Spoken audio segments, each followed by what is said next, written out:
It's another day na naman. Papasok na naman tayo sa trabaho. 8 hours ako magtatrabaho ngayon. Magbe-breakfast tayo. Kape. Kape is life. Yes, magkakape, mag-aalmusal. Toast lang ang kakainin ko ngayong breakfast. And then, yun lang. Then, kape. And then, magkukwentuhan tayo pala.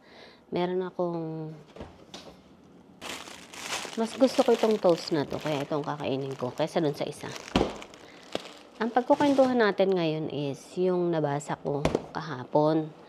May nabasa ako na sabi niya, titigil na daw siya sa pagtatrabaho hanggang sa maubos yung kanyang ipon or hanggang sa maubos yung kanyang pera. Delikado yan, te. Yung gagawin mo, mahirap yung gagawin mo.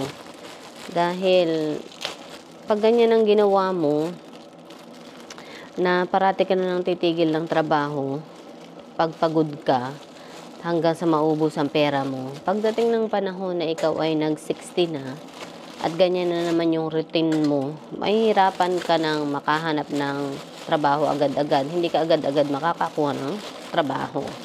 Tapos, kikilos ka uli, saka ka lang kikilos kapag wala ka ng pera. Mahirap yung gagawin mo dahil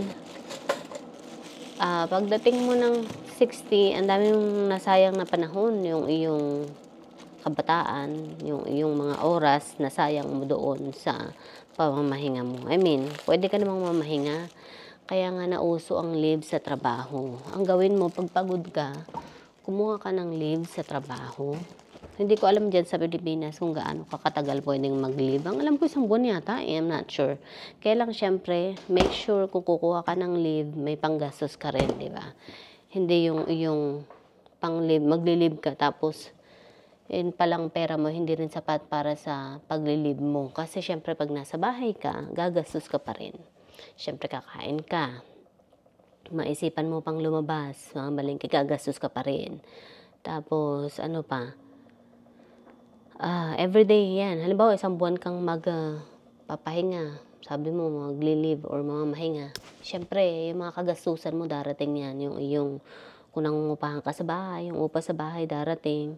Yung tubig, darating. Yung kuryente, darating. Yung wifi mo pa, kung may wifi ka, darating din yan. So, pag nag-leave ka, isang buwan kang mag-leave, yung mga kagastusan mo is nandyan pa rin. So, bago ka tumigil, kailangan is meron ka muna noon. Meron ka nung backup plan, okay? Dahil mahirap kapag tumigil ka nang wala kang backup, okay? Ikaw din ang mahihirapan. Ano pa? Tapos, kapag tumigil ka at naubos na ngayon yung pera mo, diba? Ganun na naman yung magiging routine mo pag ikaw ay nag-60 na. At ang 60 pa or ang masakla pa is mas mahihirapan ka ng maghanap noon ng trabaho kapag 60 ka na, lalo na dyan sa Pilipinas, okay? And mahihirapan ka na rin makaipon ng pera kapag, para makapagtrabaho at makapag-ipon nga kung ikaw ay nandyan sa Pinas. Dahil nga, alam mo naman yan sa Pinas, merong age discrimination, di ba? Unless may pera ka pa rin na pwede mong magamit for negosyo, di ba?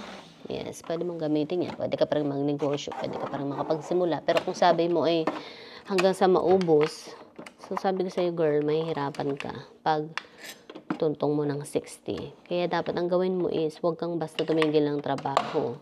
Mag-ipon ka, paghandaan mong buhay, paglaanan mong buhay, paglaanan mong retirement, bukod pa yung ipon, okay? Para pagdating ng 60, hindi ka ninervyusin sa iyong pang-araw-araw na kagastusan, okay? Dahil sabi ko sa inyo, sa'yo, ninervyusin ka, okay? Dahil kagastusan pa rin ang kaharapin mo pagdating ng mga panahon na yun, okay? Kaya make sure maihanda mo yan sa panahon ng kabataan mo, okay?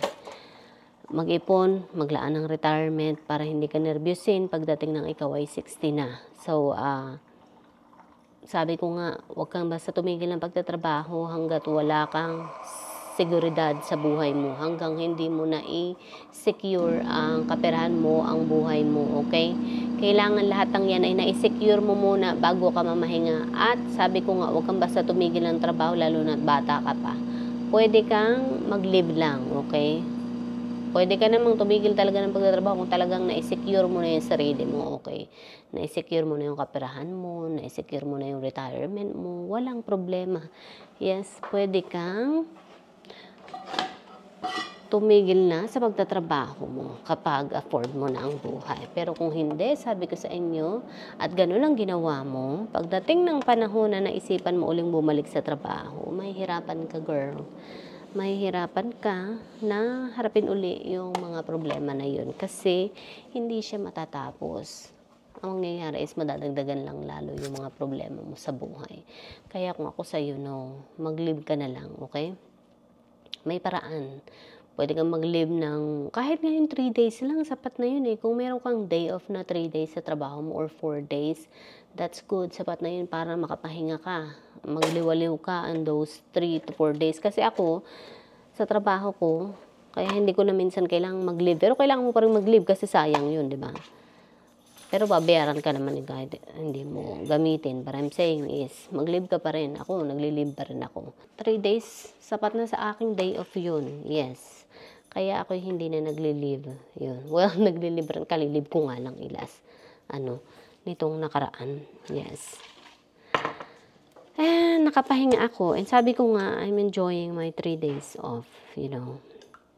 Masarap yung meron kang 3 days off kasi kahit pa paano ay nakakapahinga ka, nakaka-relax ka sa buhay. Yes.